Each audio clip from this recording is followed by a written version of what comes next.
Gotcha. You asked me to tell my story about what I know. Right. We talked about yesterday but you're not talking back and forth to me.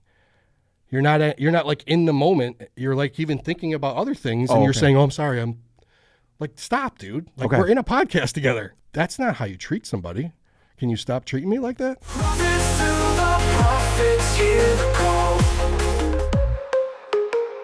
Welcome to Profits to the Profits podcast, where all things are possible when love is your bottom line. That's right. I'm Steve.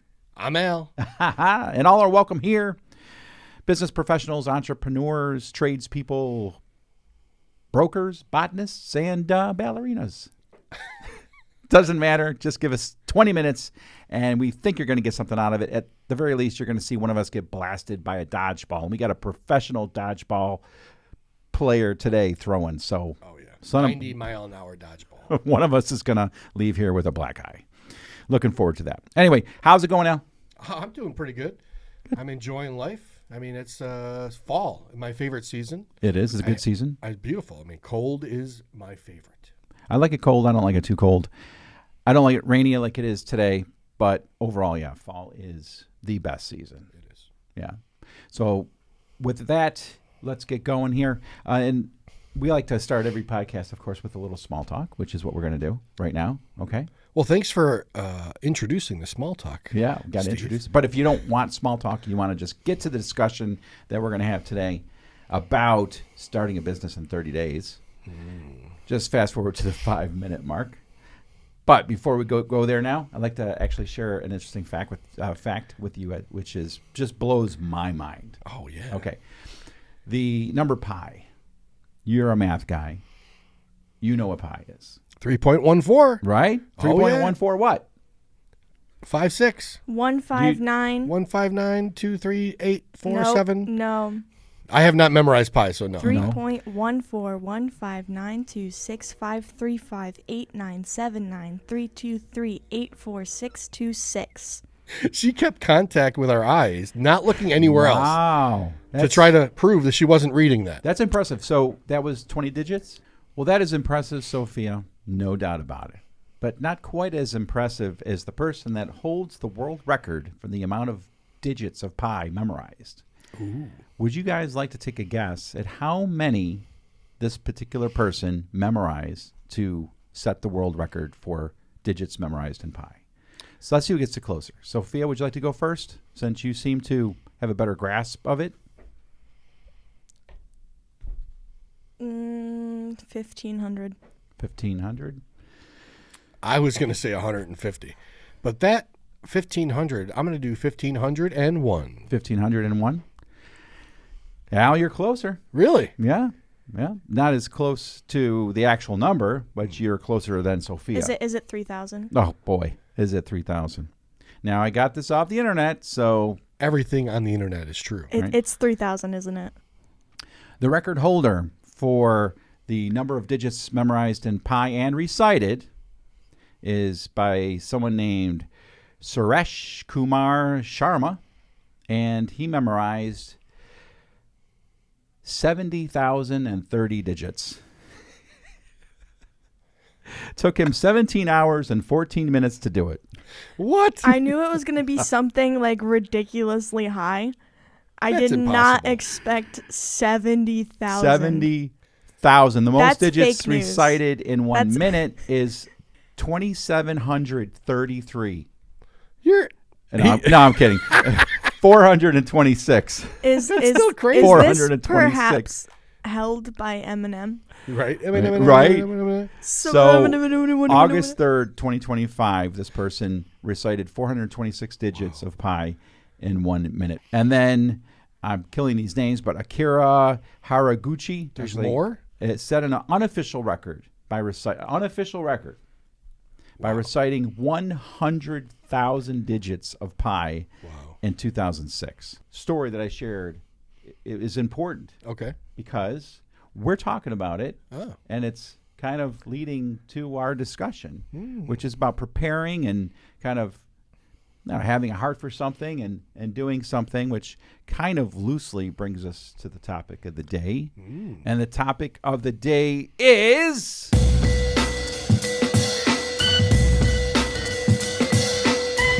30-day redo. Ooh. So our last podcast, check it out if you can. We had a discussion about what some basic steps are people need to take if they want to start a business. And we want to keep that discussion going in large part because of what, Al? Maybe in the middle of the conversation, I was just going with whatever topic we were on, and you kept on asking me to go on a different topic by interrupting me or like changing it. And you did it a few times, and I felt like, man, he's being mean to me. I felt hurt, like my feelings got hurt. And I'm like, you can't treat people like that. Got a little intense. We kind of, I guess, went at it a little bit behind the scenes. It's not included in the final episode, so you won't see it there. But because of that, I'm going to play a little clip right now of that particular moment so everybody can see what we're talking about. Here it is. If anybody, and possibly you're just going to go it alone, and that might be okay too. So that is the second thing that you are going to target. We'll say Hold that. on 1 second. Yeah. Let me just pause this so I can say this. Yeah. You're forcing me all over the place. No, I'm definitely. Yeah, I'm going to keep. And I can't do that. I know. Yeah, because you're not going in order. Listen, stop. You told stop me to for 1 bounce second. stuff off of you. No. But you're not doing it in relevancy to what I'm saying. Okay. Honestly, dude. Like okay, that's fine. Like you told me to okay, you got a business plan, you got an idea, jump ahead. Like, but then you wanted me to talk about like literally what I was going to say. Okay. Like, stop. Okay, I'll be quiet. Gotcha. You asked me to tell my story about what I know. Right. We talked about yesterday but you're not talking back and forth to me. You're not like in the moment. You're like even thinking about other things, and you're saying, "Oh, I'm sorry." I'm like, stop, dude. Like we're in a podcast together. But like, that's not how you treat somebody. Can you stop treating me like that? Yeah. Cool. Okay. All right. Thanks. So what have we learned from that particular moment, and how can we maybe apply it to the discussion today? We were talking about a 30-day business plan. One of the things that was the problem with that last episode is I had it in my mind of how I wanted it to go. You had it in mind of what we were going to do. We weren't really on the same page.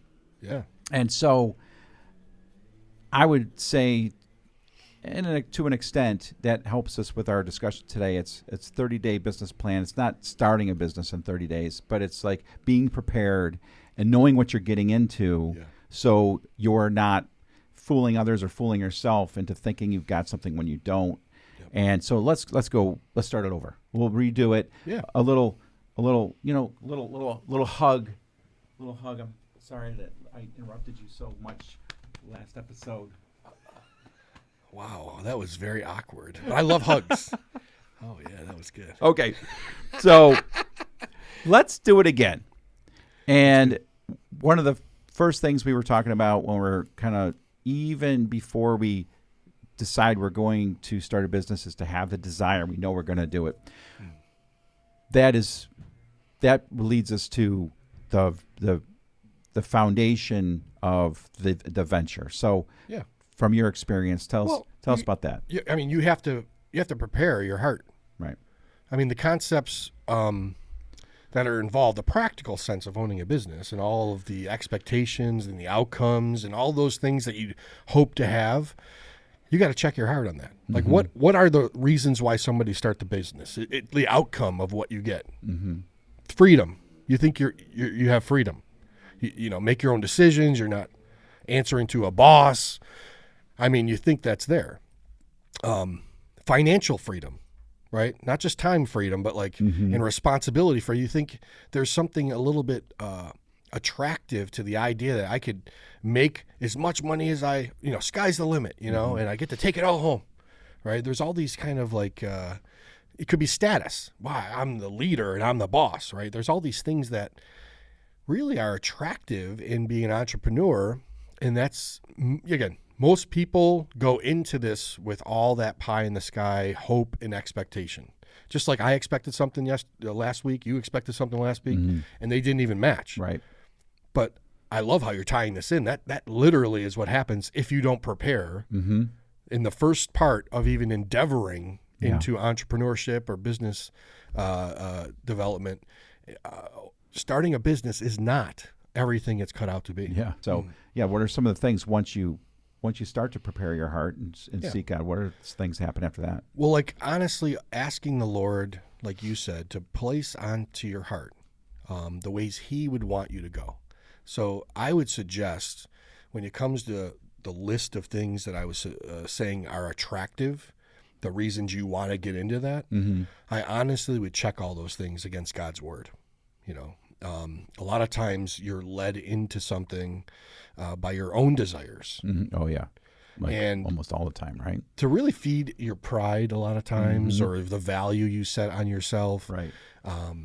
You know, getting into something that is very difficult and hard to do, like I'm not saying showing up and getting paid and working for somebody isn't difficult and hard to do. I'm saying that here, endeavoring out on your own and going into something that, you know, honestly has some big payoffs that you're looking towards. Why do you want those payoffs? That's what I'm saying. Preparing your heart for business. Who are you doing it for? Why are you doing it for? Yeah. Right. You know, we even talk about like, because there's always this purpose that people talk about lately, the why. Right. But I would say the who, that's where you check your heart. Who's at the center of your heart? Is it you? Is it, you know, is it me? Or is it our Lord and Savior? And so if something, again, you're built some way, like we talked earlier, some people have just these natural talents and God gifts them these talents. And these gifts are just, should be used for His glory and His good. But we get in the way a lot. And so that's the first step, is to really, in prayer and in study, and I would talk to people who you trust, who can give you good accountability feedback, right? I remember talking with a few people throughout the years owning a business and engaging them and almost challenging them in this very thing to check, are they doing this or getting into starting a business for the right reasons, right? Because if you're doing it because I just want to make money and I want to be rich, right? I want status. I just want to be a boss. So people, you know, have to do what I say. I would like accolades, right? Maybe they, hey, I grew up and had abandonment issues, right? Am I bringing that into the reason why I'm looking to start a business? Honestly, like you could be doing that. And where would that lead you if that's the way that you plan? Because it's kind of like, hey, you're going to continue, and the results are going to be based on how you started something. God can redeem anything. But my point is if you know that your heart's not in the right place, I wouldn't even go down that path until it's right. That's why we do this, right? Because nobody's going to stop and say, who's your motivation? You know, we're obviously speaking in God's word and researching in His word a lot of times and bringing that to you. But the practical sense, whether you believe in God or not, you have to understand why you endeavor. What's the reasons you endeavor to get into something? And if your motivations aren't correct, aren't the best way, why wouldn't you align them correct before you get out there in the world? Not only is your family out on the line, other people's families, if you hire people, are out on the line. They could be on the chopping block, you know? Yeah. I mean, and we were very worried once we realized that, and when my partner as well adjusted how we did things, we were very worried of like messing someone else's life up by not being able to pay them or something like that, you know, because our motivations were wrong. And I wouldn't say his motivations were wrong, mine were. But man, what a good lesson to learn. And I can share that with people and you know, hey, so hopefully this encourages you. Check yourself. You know, and again, there's nothing wrong with going and talking to somebody who knows you. Like I said, that could be a key component. Somebody who really is honest with you, you know, and everyone knows somebody like that. And it might be somebody you don't like very much, right? Yeah. But talk to somebody who can be honest with you about you, you know, and they might be like, oh, I couldn't see you running a business, and like don't be offended by that. Just take a step and ask deeper questions. Well, what makes you say that? And whatever comes out of their mouth, if you can trust them, is probably things you got to check yourself with. Right. I would say even get a circle of people of all different backgrounds, and you know, maybe a relative and a friend, and then somebody that just casually knows you, and then ask them all about, this is not just for starting a business, this is about, I think, for you as a person, and get a consensus of areas that you can improve on in your job or as a husband or father, a wife. And if you have a group of people saying the same stuff, you should maybe consider what they're saying is something that you can improve on. So in the terms of the business, I would say probably one of the first things that you have to do is get a good get the pulse of yourself through someone else. And just to add a Bible scripture, the one that we had to memorize for this particular podcast. Remember what that was? No, Hebrews something. Hebrews 13:5, and that actually works right in with what you're talking about. It says, "Keep your life free from the love of money, and be content with what you have. For it is said, I will never leave you nor forsake you." I did memorize that, although I did read it off of here. I should have just said it. But that's the starting point, and I love that starting point. Now let's just say you're feeling good about where you are spiritually, where your heart is. Yep. Now what? Well, that foundation being laid, right? And again, I had to do it out of confession, meaning like I did it wrong. Lord, please forgive me. Take me in the right journey. There was a point. This is where if you consider the Lord in your plans, right? And he does lay out our steps and good works ahead of us. Okay. If you really believe that, there is not one thing that can stop you, not even yourself. Okay. From being successful in God's eyes. God, I love that. Not even one. Yourself. Honestly, because I've been my own worst enemy. After that point of realizing, but his grace and mercy steered me back, thank God for him. And he's very faithful. But if he's directing your steps and you're seeking after him, all those things will be added onto you that you toil over, right? And we don't need to toil over that stuff. Right? Because he takes care of that for us. And that's where it's like, if God is really in your plans and you got your heart, because he cares about your heart, he's the one that knows it. And there's no thing that can take us out of his hand. There's no thing that can come up against us and thwart his plans, right? So your perspective of the journey, your expectations of the journey, all of these things are going to be aligned with the God. So even struggles that come your way, you can rejoice in them and know that the Lord has allowed that for a reason. There's some kind of part to the journey, right?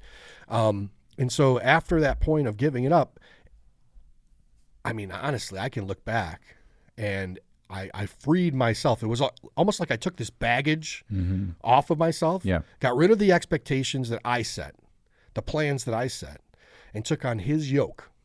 And what's funny about it, like even the first few years after that, I started realizing, actually I was talking about this, it's funny, on a podcast yesterday I was invited on. I took God's yoke, we'll say, right, Christ's yoke on me, the things he cares about, the things that are important to him, and it became light. Like I would show up to work, or even before that, I would like start my day and be like, no, hey, I got this plan. And yeah, I know I got to go to work. I got to do these things. They'd be in my mind.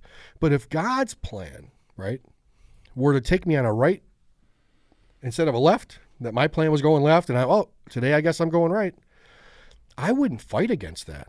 I would like lean into that because again, that's what happened. And it could have been like nothing involving work. I could get on the phone with somebody and get into a 15, 20-minute conversation that took me off my list of things to get done or, about something that has nothing to do with, parts. We sell parts. Has nothing to do with that. It could be just about, man, the guy's life and what he's going through. And I'm here to just hear his issue and encourage him and pray for him in the Lord. It could be that on the way to work, something happened and you got to help somebody along the way. It could be on the way home, or maybe in the middle of the day, you get a call. Hey, I got to go here and there and help this person and that person. And you're like, I don't know. Should I not do this? Man, the Lord put this in my path. Answer the call of the Lord every time. Yeah. Because he has laid out all that stuff in front of us. And that's where you take his yoke on you, and it's so much lighter. Like of course, when running a business, I have to make sure that we hit certain goals, certain numbers. Right. I got to pay people, make sure they get paid. There's all these responsibilities. But he says that if you're faithful with a little, he'll give you much. Yeah. And even taking a discipline of like little things that I'm faithful for in my life, even just answering his call or his tug this way or that way, that's the stuff he's talking about. I'm going to be faithful with a little thing and he's going to give me much. And I'm responsible for much, but he's the one that carries me. Like it's his yoke. It's not mine. Man, it's a 180 different than going and chasing after your own when you go his way and in his steps, in his power. If you chase after your own with the wrong heart, every time it's going to be a struggle. Yeah. You know, this grind kind of culture that we got going on? It's all over the place. The side hustle, the grind culture. Yeah. That's like opposite of this. Yeah. Honestly. And in between all that and waiting on the Lord and seeking his will, you still have to plan. You still have to decide on, what's best for the company, what's best for...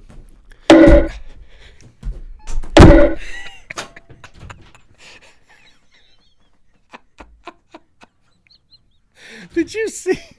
Did he hit you in the forehead? He missed completely. In fact, He Sophia hit the mic. Sophia is better at that than Ben. He knocked the mic into your Didn't face. he threw two of them, right? Yeah. Where'd the first one go? It hit the table. Hit the table, right? Yeah. And then the second one hit the mic. Yeah. We have. Can you?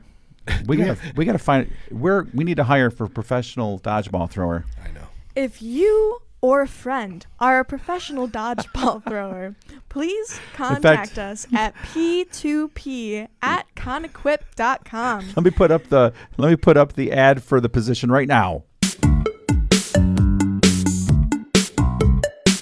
So we still have to make plans. We still have to kind of come up with a decision. We still have to make decisions. And a lot of times in our lives when we're seeking God's will or God's answers, sometimes it's like, okay, I'm not really feeling an answer or a persuasion one way or another.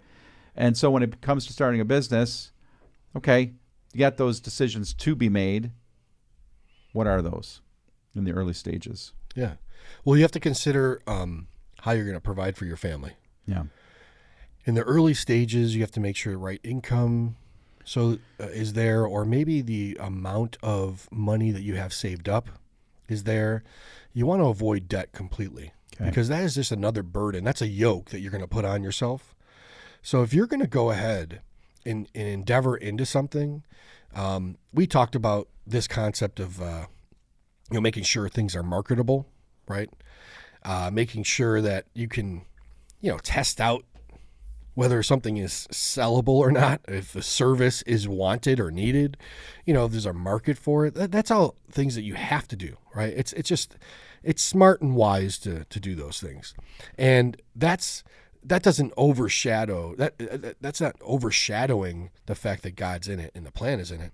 And as you go through the process and relying on him, sometimes there needs to be waiting on him. You might receive something of a guidance in his spirit and his word and confirmation and advice from other believers who are honestly being truthful with you about these things. You seek counsel. Like all that is necessary. And then sometimes it's a wait. Mm-hmm. And like you said, he's going to answer yes, he's going to answer no in your prayers, and sometimes he ain't going to answer. Mm-hmm. And you should wait. Right. There is a process.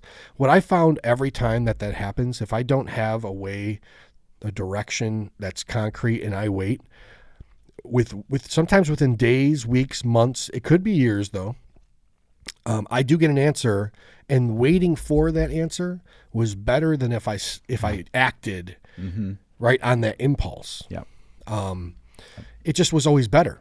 And that's where you trust him in that journey. That's the little acts of faith. Mm-hmm. And once he sees you doing that, that means that you're faithful in little things, right?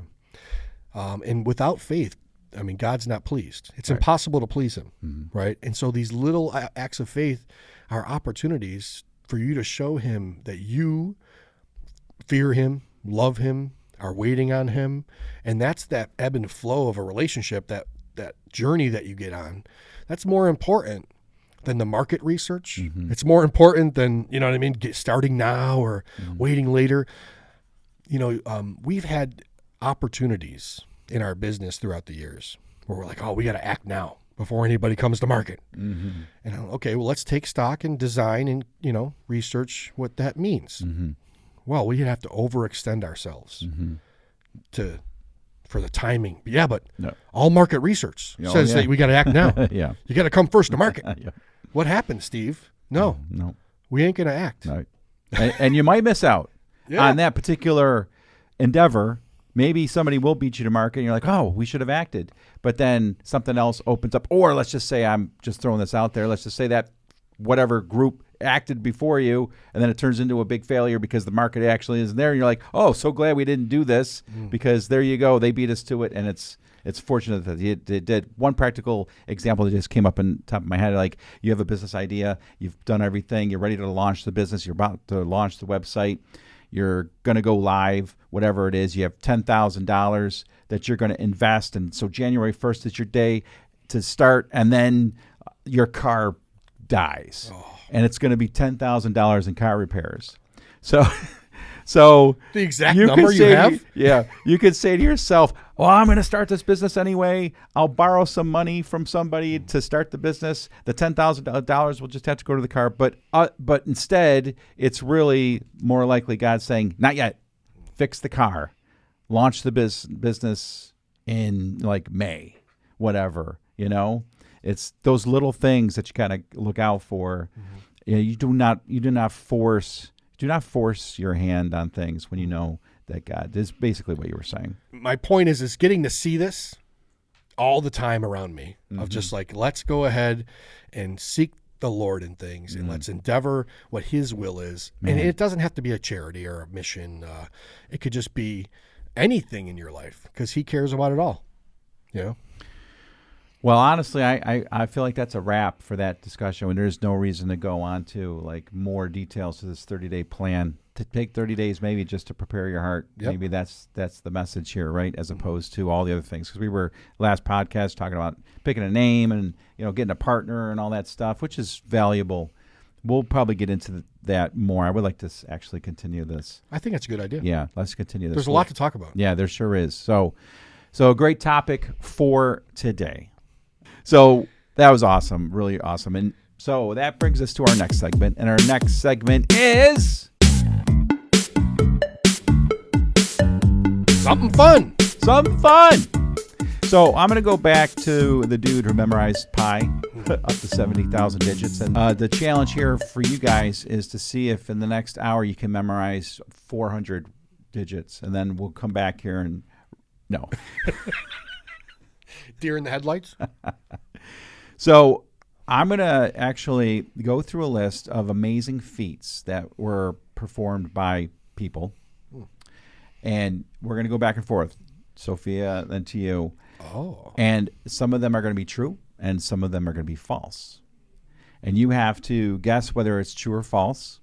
Give it some thought on whether it could even be true. And the first person to get 3 right wins. Okay? So we're going to start with the rock, paper, scissors to see who gets to decide who goes first. And go. You guys always get the first one the same. He always does scissors first. So I do scissors to get him to cycle over again. Okay. Well, who's going to go first, you or your dad? You can go first. Okay. Nice. Al, your first human feat, true or false? A man once jogged across the United States backwards to raise money for charity. True. That is false. Oh, man. No one actually has done this, though people have run across the U.S. Who would want the normal to run backwards? I mean, it's a gimmick, though. It's kind of cool. Nah. I'd like to see it. No one's going to run backwards. Challenge accepted. Thank you. Sophia, your first one is... A man once pulled a 416,000-pound airplane using only his body across a runway. True or false? True. That is true. Kevin Fast, a Canadian pastor and strongman, set the record by pulling a Boeing 727 in 2009. That's amazing. I love strongman. If people can pull trucks with their teeth, I think you can pull a whole airplane with your body. Yeah. All right. You're up They 1-0. have wheels. Mm-hmm. Okay. They do. Okay. Al, Yes. true or false? An artist once painted the entire Mona Lisa replica using only grains of sand that could be viewed only under a microscope. True or false? I say true. That is false. Oh, what is going on? Micro art exists, but no one has done a full Mona Lisa in sand. Darn it. Okay, Sophia's up. Are you giving him all the false questions? Is Maybe that we'll find out. Well, that just seemed true, right? Because I've seen micro art like that. Okay, Sophia, your question. Okay. True or false? Mm. A person once climbed Mount Everest and then surfed the ocean all on the same day. True or false? false? That is true. Oh, it is? Lakpa, Trisha, Wait. Sherpa, and Sano Wait a minute. Babu Did he start at the bottom of the mountain and climbed up on his own? Yes. He did it in 2011. Did I a was helicopter skeptical. pick him up from He the top? paraglided off of Mount Everest when he got to the top, landed, then kayaked to the Indian Ocean. That's cheating. That's And I was like, can a person actually climb Mount Everest in a day? And actually, professional climbers can do it between 11 and 20 hours. Whoa. One, like, yeah, no, because I was thinking to myself, unbelievable. you would need like at least, at minimum, like 13 hours to get up Everest. Right? Professional climber, yes. Yeah. The and average, then like walking back down, I'm thinking like, no, you don't have enough time to no. walk to so the. you were right about the helicopter. Of course, Yeah. I don't think you get a helicopter up there, but he paraglided, which is again all on the internet. So if someone watches this and say that's totally bogus, I just don't take responsibility. Okay, we only have one question answered correctly so far. Al, yours is this. What do you mean? I did two. I did two. But right. you got you got two right. Yeah. She got two right. Oh, I'm sorry. 2 in a row. Trying to cheat. Oh gosh. Okay. Sophia's up 2-0. Okay. That's right. Okay. True or false, Al? Humans have created metal that's lighter than water.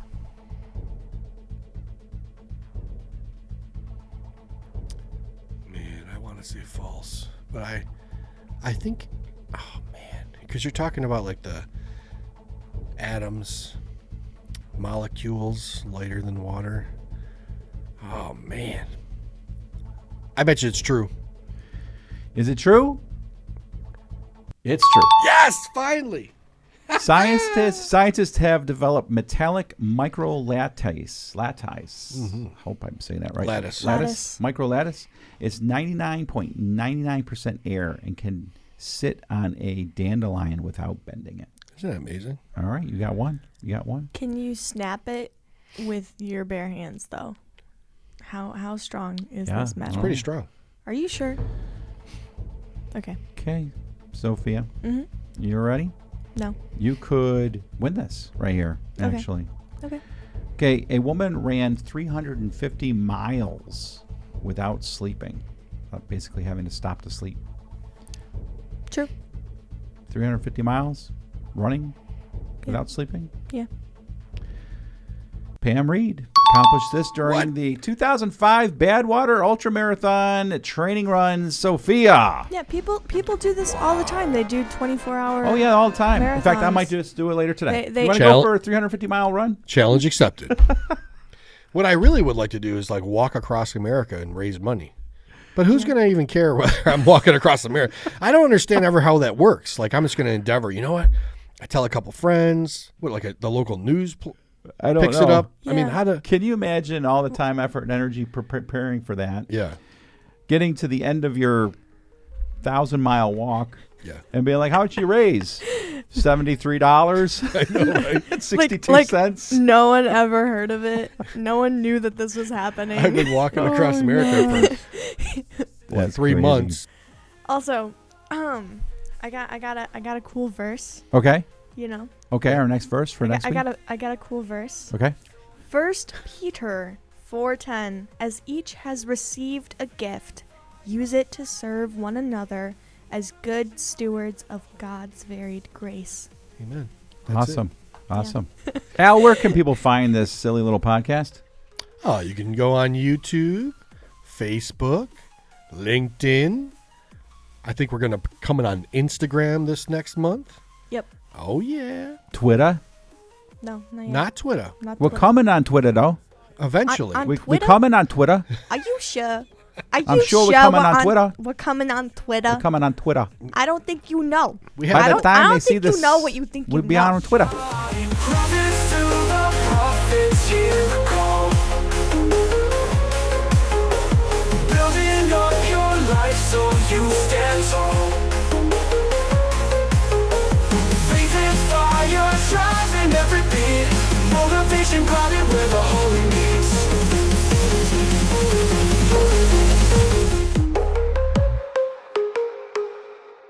Can you stop treating me like that? Yeah.